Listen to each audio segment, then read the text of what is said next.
Hello there, come on in. We've got a great show today on the 5 most prestigious medals awarded for heroism in a non-combat environment.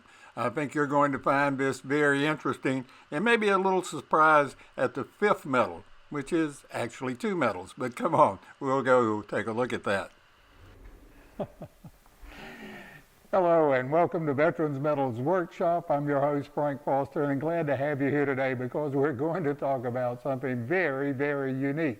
We're going to talk about the 5 non-combat awards for heroism. In other words, an award given to a member of the armed forces for heroism and the risk of their own life during a non-combat situation. We're going to talk about the Army Soldiers Medal. We're going to talk about the Navy and Marine Corps Medal, a very prestigious award. I'll give you an example here that is, well, it's prestigious enough to be shown all by itself. And many recipients in, well, the Marine Corps and the Navy, for example, who've been awarded this medal prize it above even combat decorations. And we're also going to take a look at the Airman's Medal, which is slightly different from all of the other medals for a very particular reason. And stick with me. I think you'll find it interesting because it adds to the prestige of the medal. And then we're going to take a look at the Coast Guard Medal for heroism and saving lives. And, well, you'll say that's only 4 medals, and I'm saying 5. You're going to see the 5th one. But it doesn't apply to everybody, only to one of the branches. So come on, let's take a look. Very quickly, many thanks to Medals of America and Fountain Inn for providing all of the medals. The miniature medals you're going to see, the ribbon, the gold-plated medals also. And all of the books that you see behind me contain the information for which our programs are based. So anytime you need any of that information, all you have to do is, well, you can go on Amazon or you can go to Medals of America Press. And finally, please give us a like or subscribe. It keeps us on the air. Okay, let's get going. So we're going to start with the senior service, the Army, and we're going to take a look at the Army Soldiers Medal. It goes back to 1922. And, well, it hasn't been awarded a lot, and when it is awarded, it's very prestigious. So let me show you the Soldiers Medal. The Soldier's Medal is awarded for risking one's life to save another's. The medal is awarded in peacetime for actions of heroism held to be equal or greater than the level that would have justified an award of a Distinguished Flying Cross if the act had taken place in combat and involved, well, actual conflict with an enemy. The Soldier's Medal is one of the 4 decorations for which an enlisted soldier may increase his retirement pay by 10%. But there's a catch. The increase is not automatic. The recipient of a Soldier's Medal must petition the Army Decorations Board for the bonus. The medal is authorized to any member of the Army, National Guard, or Reserves for heroism not involving actual conflict with an armed enemy. The bronze octagonal medal has as its central features a North American bald eagle with raised wings representing the United States. The eagle grasps an ancient Roman bundle of sticks symbolizing the state's lawful authority and conveys the concept that the award is to a soldier from the government. There are 7 stars on the eagle's left side and 6 stars and a spray of leaves to its right. The octagonal shape distinguishes the soldiers' medals from all other decorations. The stars represent the original 13 colonies that formed the United States, while laurel spray balances the group of stars and represents achievement. The shield on the back is the U.S. shield with a spray of laurel and oak leaves representing achievement and strength in front of the scroll. The words Soldier's Medal and For Valor are inscribed on the reverse. The ribbon contains 13 alternating stripes of white and red in the center bordered by blue, and it's taken from the United States flag. The 13 red and white stripes are arranged in the same manner as the 13 vertical stripes in the United States coat of arms shield and also represent the original 13 colonies. The medal comes basically in a bronze format, but it is available in, anodized or gold-plated. And of course in miniature medals and many ribbons and even an unofficial hat pin. And the medal is accompanied by a very handsome award certificate. So now we're going to take a look at the Navy and Marine Corps medal. I almost feel like I should show you two medals and not one, but well, the Navy and Marine Corps share the same prestigious medal. And I know many in the Marine Corps, well, they prize it over other decorations, and they should. I've got a good friend that was awarded it for rescuing some Marines at the risk of his own life out of a minefield in Guantanamo Bay. But he didn't know if he was going to get a medal or get a court-martial, and sometimes it works that way. So let's take a look at the soldiers. Oops, let's take a look at the Marine. Let's take a look at the Navy and Marine Corps medal. The Navy and Marine Corps medal is awarded for heroism that involves the voluntary risk of life under conditions other than those of conflict with an opposing armed forces. The Navy and Marine Corps medal is worn after the Distinguished Flying Cross, but before the Bronze Star medal. It was established in 1942 as a medal to recognize non-combat heroism for acts of life-saving or attempted life-saving, and it's required that the action be performed at the risk of one's own life. The Navy and Marine Corps medal is prized above many combat decorations by Marines who have received it. The medal is a bronze octagon with an eagle perched upon a fouled anchor. Beneath the anchor is a globe, and below that the inscription "Heroism" is in raised letters. The back of the medal is blank to allow for engraving. The ribbon consists of 3 equal stripes of navy blue, gold, and scarlet, and additional awards are denoted by a 5/16" gold star. One of the more famous recipients of the Navy and Marine Corps medal was President John Kennedy, shown here receiving the medal in 1944, I believe. And there's a very nice display on the right-hand side showing the Navy and Marine Corps medal underneath a PT 109 badge and the date of the award to Lieutenant J.G. John F. Kennedy, PT 109, August 1943. The medal is issued in bronze, but it is also available in anodized or gold plate, and miniature medals are available. As I mentioned earlier, the back of the medal is completely clear for engraving, and it comes with a regulation ribbon or an enamel lapel pin, and additional awards, as I mentioned, are indicated by a gold star. Here's a nice picture of 2 Marine Staff Sergeants who received the Navy and Marine Corps medal. On separate occasions, these 2 staff sergeants immediately responded to improper M67 fragment grenade throwing techniques and saved the lives of their students. I won't go into the detail, but I'm sure it was a very exciting day out there in the grenade pits.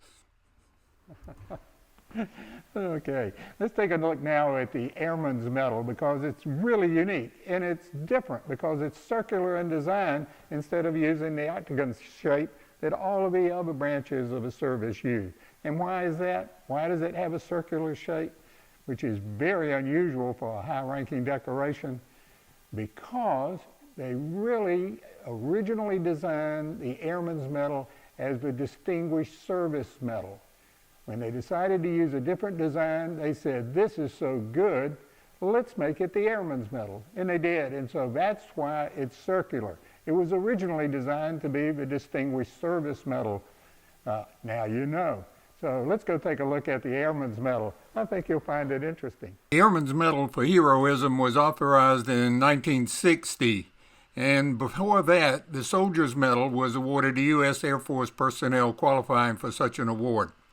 The medal's name is also fashioned as a sort of carryover from the Soldier's Medal, i.e. the Airman's Medal, but it doesn't really make the casual observer aware of the medal's significance and the acts required to earn the decoration. The Airman's Medal is awarded for actions involving voluntary risk of life under conditions other than combat. The first Airman's Medal was awarded to Captain John Berger in 1960 at MacDill Air Force Base, Florida, for saving a fellow airman's life by removing a live power line that had laid across his body after having been severely shocked. The American bald eagle is depicted on the face of the medal, along with the Greek god Hermes, herald and messenger to other gods. Around the edge of the medal is a curved inscription, Airman's on the left and medal on the right. The reverse contains space for engraving just below the inscription for valor, and additional awards of the Airman's Medal are denoted by oak leaf clusters. The Airman's Medal comes in several different formats. It's issued in a bronze medal. It's also available as anodized or gold-plated for Air Force Honor Guards, and then it has a regulation ribbon bar and, of course, miniature medals and hat pins. The ribbon is very similar in design to that of a soldier's medal. The difference is it has the colors of the Air Force on the 13 stripes, the blue and the gold, and a background of sky blue. Here's an example of the Airman's Medal in its award case. It was presented to Staff Sergeant Chris Harlan for helping save 4 students from drowning. The Coast Guard's search and rescue missions make it inevitable that the personnel of the Coast Guard will occasionally be faced with extremely hazardous situations. And after World War II, to provide a parallel Coast Guard decoration to the Navy and Marine Corps medal, the Coast Guard asked for legislation for an appropriate decoration. And, well, Congress acted pretty quick on it and approved it in 1949, but somewhere along the line, they dragged their heels and did not get the medal actually designed and struck until 1958. And the Coast Guard medal is awarded to any person who, while serving in any capacity with the Coast Guard, distinguishes himself or herself by heroism not involving actual combat with the enemy. And to justify the Coast Guard medal, the individual must have performed a voluntary act of heroism in the face of great danger, which also extends beyond that would be expected of any individual. The front of the medal bears the Coast Guard seal enclosed within a circle of continuous cable. The reverse is plain except for the inscription for heroism in raised letters. The ribbon is medium blue in the center and at the edges with 2 sets of alternating white and red stripes. Additional awards are denoted by a 5/16 diameter gold star. There was a short period in 1999 when the ribbon shown at the bottom with the big orange stripe was introduced to be the ribbon for the medal, but that didn't last very long. Medal awarded for heroic conduct in a non-combat situation is the Gold and Silver Life-Saving Medal, and I will show you both of those medals. It is normally considered a non-military decoration, but it's considered a personal decoration by the Coast Guard, and so that's why we're showing it. The Gold Life-Saving Medal may be awarded to any person who rescues or endeavors to rescue another person from drowning, shipwreck, or other perils of the water, and the rescue or attempted rescue must take place within the waters of the United States, or if the rescue or attempted rescue takes place out of the United States waters, one of the parties being rescued needs to be a citizen. To qualify for the Gold Life-Saving Medal, the rescue or attempted rescue must be made at the risk of one's own life and will show extreme and heroic daring. The Gold Life-Saving Medal has had 3 designs in its history. The original design, shown on the left in 1874, was a non-portable or sort of tabletop medal. It could be displayed much like a trophy. In 1882, the design was changed so the medal was suspended from a 2-inch wide ribbon. The ribbon was red for the Gold Life-Saving Medal and light blue for the Silver Life-Saving Medal, and I'll show you the Silver Life-Saving Medal in a moment.